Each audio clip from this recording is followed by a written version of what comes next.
Raja Brahma Project Director ke District Rural Development Agency mentakasngi ulalet man pli umau nong rem ya keba kinong yalam ke Ribhoi Dorbar kilabu na ke benta Bantei ke Ophis Treikam keba kila sedang ban pentrei menta hapo kasnong nong thamai sok bhala.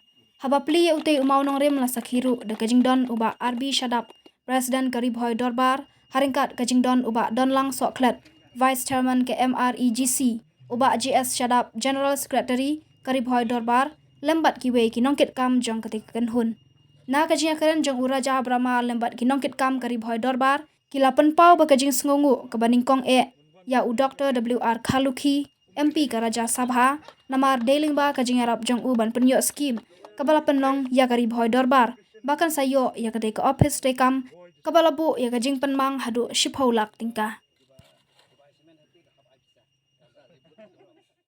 Kendo grup jong bak sadap jong Ribhoi Dorbar member jong Ribhoi Dorbar ngalong confused belong the people whose age are 50 plus 60 plus they say age is just a number.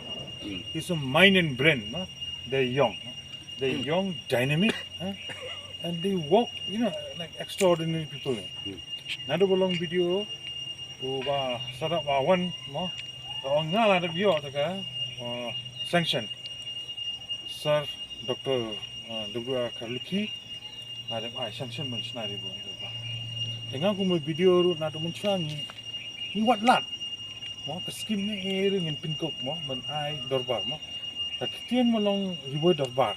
Just the name has its weight. They ni pat ni so un ongkum nong ni mdan ke skim ai boro pinkop men ai Ribhoi Dorbar and I Tinga, first of all, thanks ya Dr. WR Khaluki. Thank you, sir, being an MP Rajya Sabha member, and your feeling towards the development of Ribhoi is immense, sir. Thank you, sir.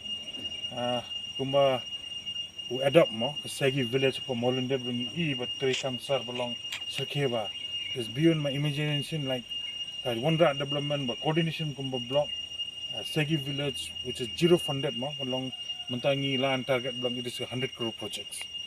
So a man with the quality belong for the development. Come time like perkat ya Ribhoi. Tinga kuble ya MP sir sa. Na kuble shibon ya bar ni member jang Ribhoi Dorbar. Ya perlok ba don coklat bu.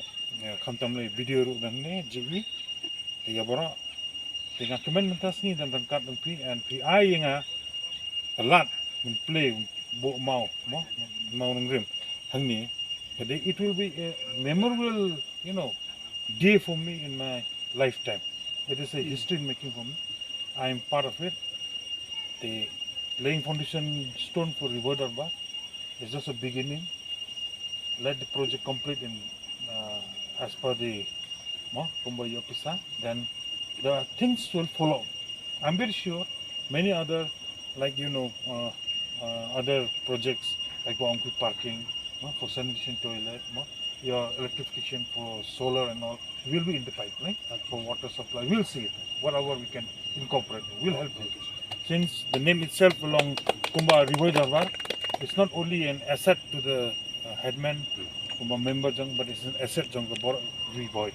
There is a symbol of a love, a symbol of development for the people of Ribhoi district as a whole.